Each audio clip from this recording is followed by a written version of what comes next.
Hello guys, study with Abhijit में आपका स्वागत है। आज हम लोग जिस टॉपिक को डिस्कस करने जा रहे हैं वो है कंट्रीब्यूशन ऑफ गाजू भाई बधेका। तो गाजू भाई बधेका कौन थे, उनका ये एजुकेशन को लेकर क्या क्या कंट्रीब्यूशन रहा है, आज हम लोग पूरी तरह से डिस्कस करने वाले हैं इनके कंट्रीब्यूशंस को। तो चलिए बिना टाइम वेस्ट किए वीडियो को शुरू करते हैं। वीडियो थोड़ा सा लेंदी होगा तो आप इसे पूरा ही, लेकिन आपको इससे रिलेटेड जितना भी टॉपिक है वो सब आपको इसमें देखने को मिलने वाला है। देखिए, कंट्रीब्यूशन ऑफ सोशलिस्ट गाजू भाई। तो गाजू भाई कौन थे? तो सोशलिस्ट थे। इनका पूरा नाम था गाजूभाई गिरजा शंकर भगमानजी बधेका। ये 15 नवंबर 1885 में चिंतल नाम के एक विलेज में इनका जन्म होता है, जो कि गुजरात में स्थित है। 1904 में ये ईस्ट अफ्रीका कुछ कमाने के लिए जाते हैं और 1910 में ये वहाँ से रिटर्न होते हैं मुंबई और अपनी स्टडी ऑफ लॉ को यहाँ कंप्लीट करते हैं। Later he worked as a high court lawyer. ये हाई कोर्ट लॉयर की तरफ प्रैक्टिस भी किए हुए थे और 23 जून 1939 में इनका देहांत हो जाता है। तो ये जो हो गया ये पूरा आपका फैक्चुअल है और आपको ये हूबहू ऐसे ही याद रखना होगा। इसमें बहुत सारे डेट्स हैं, आपको सारे डेट दिमाग में रखने होंगे। इनका मोटो क्या था अपने लाइफ में? तो मोटो था try to make education child centred. Child centre education की तरफ इनका झुकाव था और इन्होंने fight against the traditional system of education. जो सिस्टम ऑफ एजुकेशन था ट्रेडिशनल, उस टाइम जो चलता था, उसके अगेंस्ट ये बोलते थे। Gijubhai Badheka was an educator who helped to introduce Montessori education method to India। तो Montessori education को इंट्रोड्यूस भी इन्होंने किया था। He is refer to as the Muchhali Maa. तो इन्हें मुचाली माँ भी बोला जाता है। तो ये अब ये फैक्ट है, ये सारे पॉइंट आपको अच्छे से दिमाग में रखने हैं। Badheka was a high court lawyer. However following the birth of his son in 1913 he develop an interest in childhood development and education.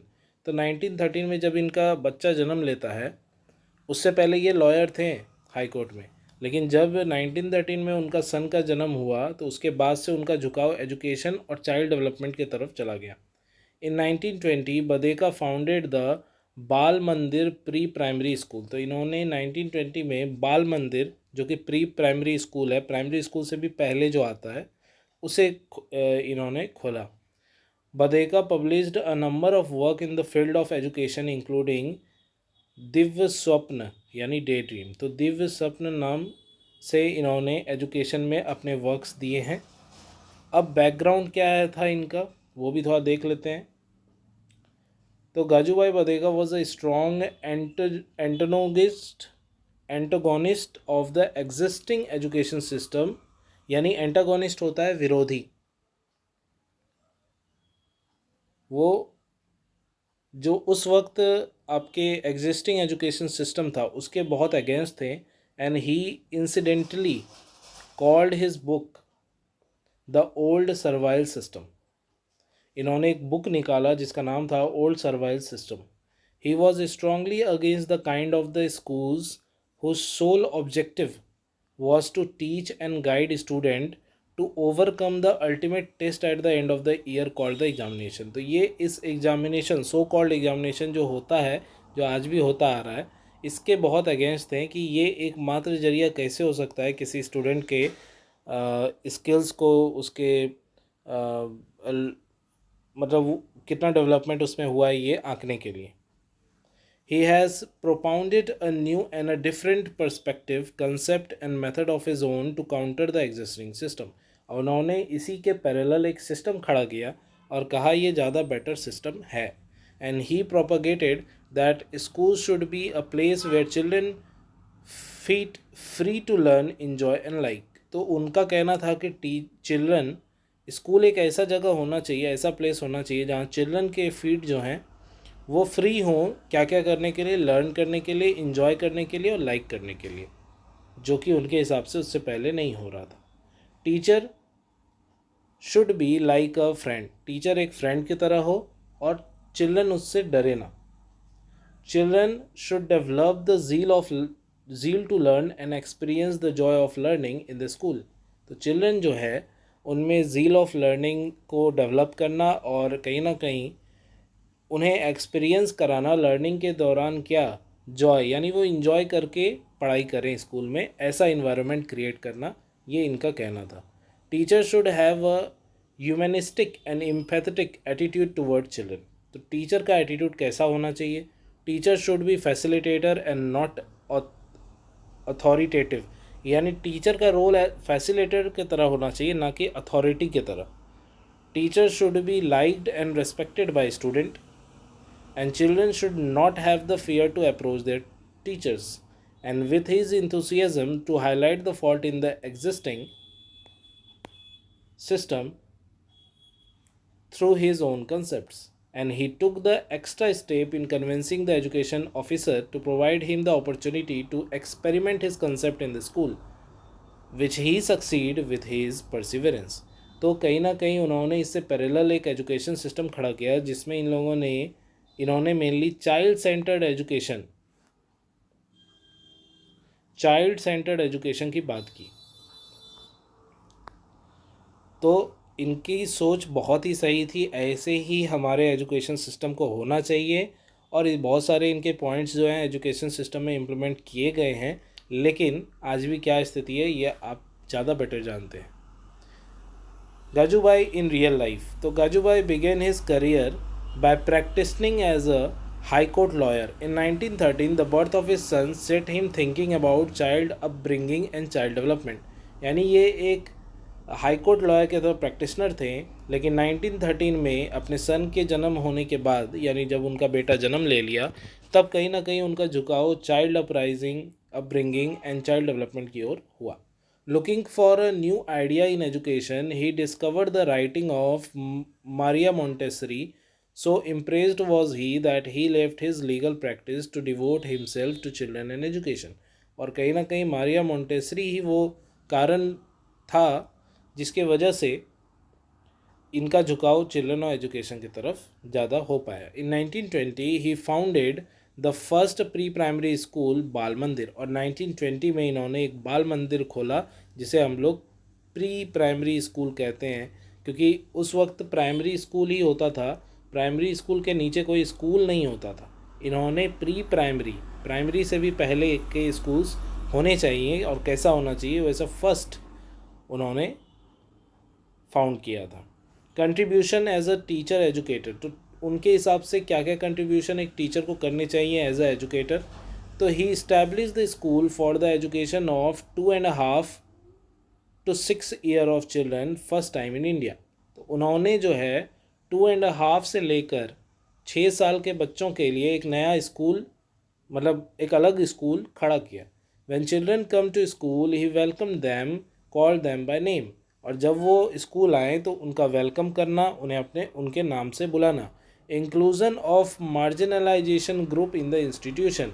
कहीं ना कहीं एजुकेशन का बेस रखने का काम ये कुछ सालों में किया जाता था। इन 1925 ही इस्टेब्लिश अध्यापक मंदिर for training of teachers.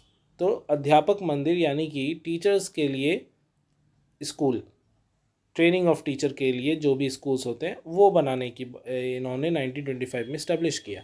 And he transform the Montessori system of education as per Indian circumstances and applied education system. तो मोंटेसरी सिस्टम को फुल्ली अप्लाई नहीं कर दिया, मोंटेसरी सिस्टम में भी बदलाव किए as for our Indian circumstances, और उसके बाद उसे एजुकेशन सिस्टम में अप्लाई किया। तो बहुत ही दूर की सोच थी इनकी। एजुकेशनल प्रिंसिपल्स क्या हैं गाजू भाई के, वो देखिए। चाइल्ड सेंटर एजुकेशन होना चाहिए, education with love and freedom, यानी एजुकेशन के साथ साथ लव और फ्रीडम भी बच्चों को सिखाया जाना चाहिए। प्रैक्टिकल एंड नेचुरल एजुकेशन उन्हें सिखाया जाना चाहिए, यानी हर चीज़ उन्हें करके दिखाना चाहिए, ना कि सिर्फ थ्योरेटिकली बुक से पढ़ा देना चाहिए। Give importance to intrinsic reward rather than extrinsic reward, और उन्हें इंट्रिंसिक रिवॉर्ड पे ज़्यादा ध्यान दें, ना कि एक्सटेंसिक रिवॉर्ड्स में। Not given any importance to exam, और एग्ज़ाम को इम्पोर्टेंस देने की ज़रूरत नहीं है। गाजू भाई जो थे एक ऑथर भी थे, तो इन्होंने क्या चीज़ लिखा था जिसकी वजह से इन्हें ऑथर बोला जाता है। दिव्य स्वप्न इनका फर्स्ट पब्लिकेशन था जो गुजराती लैंग्वेज में था, जो 1932 में इन्होंने इसे ट्रांसलेट किया गया डिफरेंट लैंग्वेजेस में भी। और ये बुक जो है मेनली ब्रॉडली डिवाइडेड था 4 मेन पार्ट में। वो 4 मेन पार्ट क्या थे? The experiment begin, the progress of the experiment, at the end of term and the last gathering. इसमें आप कोई भी बदलाव नहीं कर सकते इन 4 स्टेटमेंट में, आपको याद रहना चाहिए, आपको हूबहू अपने एग्जामिनेशन में लिखना होगा। एंड दीज 4 चैप्टर, क्योंकि ये 4 चैप्टर्स हैं, ये आप अपने हिसाब से छेड़छाड़ इसमें नहीं कर सकते हैं। These 4 chapter bring in to light the concept and experiment and challenges and outcomes of the education system. तो इन्होंने जो ऑथर, इसलिए इन्हें बोला गया है ऑथर। गाजूभाई मैथडोलॉजी, उनका मेथड क्या था एजुकेशन सिस्टम में, उनका क्या मेथड था?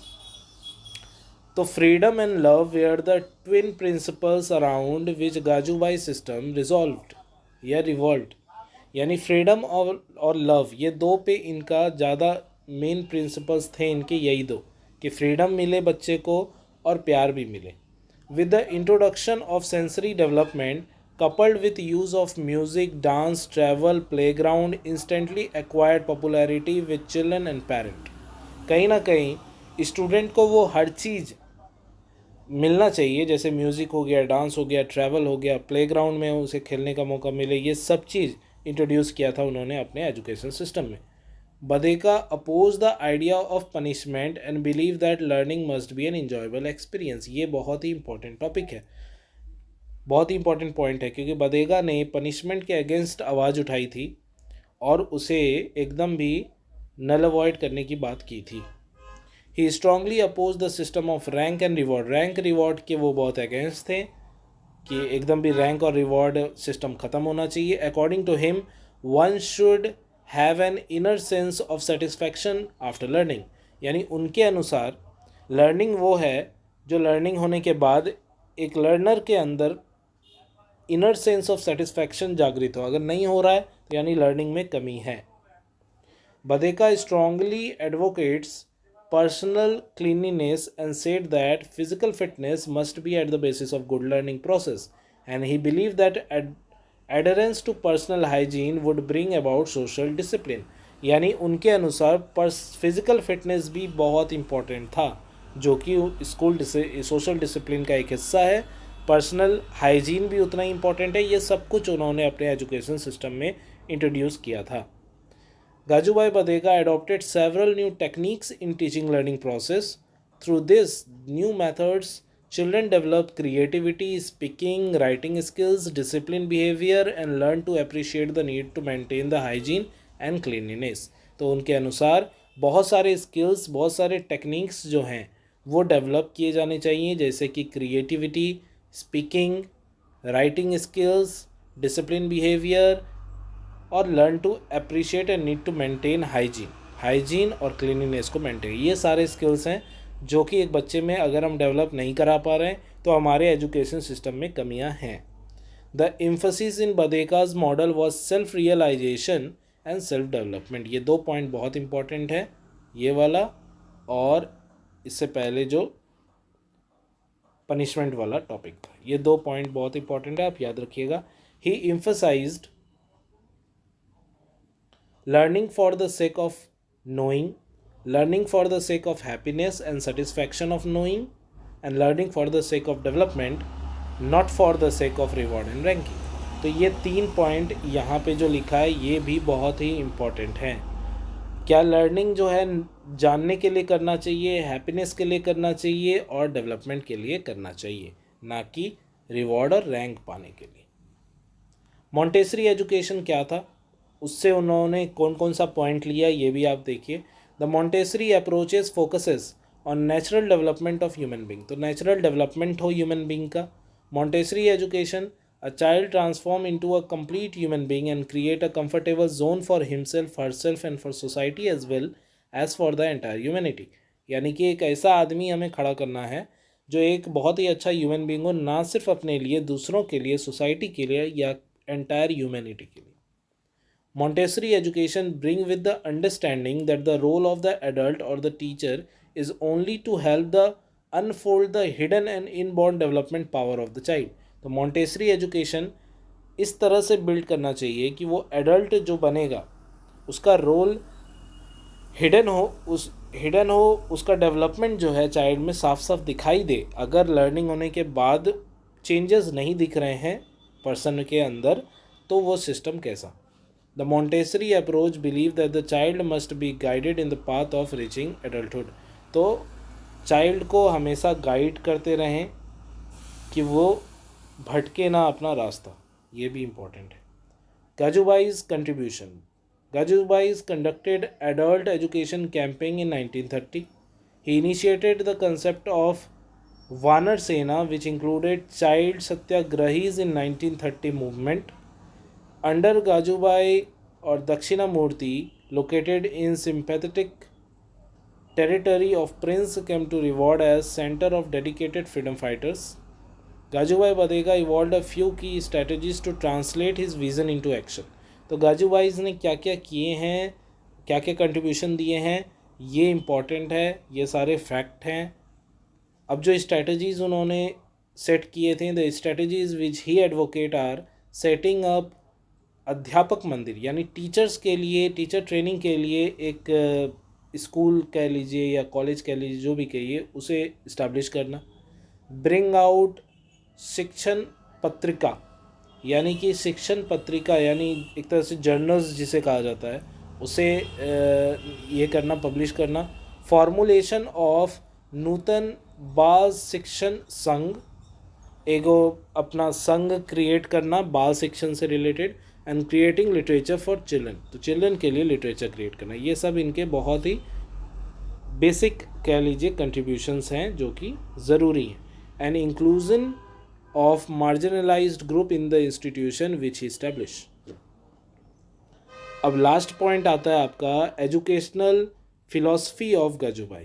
तो क्या था मेनली, इतना कुछ पढ़ने के बाद एजुकेशनल फिलॉसफी क्या है इनका, कि heaven is in the happiness of children, heaven is in the health of children, heaven is in the pleasure of children, heaven is in the playful innocent of children, and heaven is in the songs and playful humming of children। यानी कि एक तरह से इन सब चीज़ों में स्वर्ग का वास है। हैप्पीनेस चिल्ड्रन के हैप्पीनेस में, चिल्ड्रन के हेल्थ में, चिल्ड्रन के प्लेजर में, चिल्ड्रन के प्लेफुल इनोसेंट में, या उनके द्वारा जो सॉन्ग गाए जाते हैं या प्लेफुल हमिंग कह लीजिए, यानी कहीं ना कहीं चिल्ड्रन के डेवलपमेंट में, कंक्लूज़न अगर इसका देखें तो चिल्ड्रन के डेवलपमेंट में ही इनका सबसे बड़ा योगदान रहा है। तो ये था पूरा डिटेल से आपको गाजूबाई से रिलेटेड जो जो चीज़ें आपको एग्जामिनेशन में लिखने होंगे, ये एक पर्टिकुलर लॉन्ग आंसर के लिए भी मोर देन एनफ है। अगर आपको वीडियो पसंद आया है तो प्लीज़ वीडियो को लाइक, चैनल को सब्सक्राइब कर दें अगर अभी तक आपने नहीं किया है तो, और अपने दोस्तों के साथ भी वीडियोस को शेयर किया करें। अगर आपको ये कंटेंट रिटन फॉर्म में PDF में चाहिए तो डिस्क्रिप्शन में लिंक है मेरे टेलीग्राम चैनल का, आप वहाँ जाके इसे डाउनलोड कर सकते हैं। अभी तो मैंने ये वाला जो यूनिट 3 है वो वहाँ नहीं डाला है। इसके बाद एक टॉपिक हमारा बचता है, उस टॉपिक को कवर करने के बाद ये भी कंटेंट आपको वहाँ अवेलेबल हो जाएगा। Thank you for watching. मिलते हैं अगले वीडियो में, तब तक के लिए ऐसे ही हमारे चैनल के साथ जुड़े रहें और देखते रहिए स्टडी विद अभिजीत।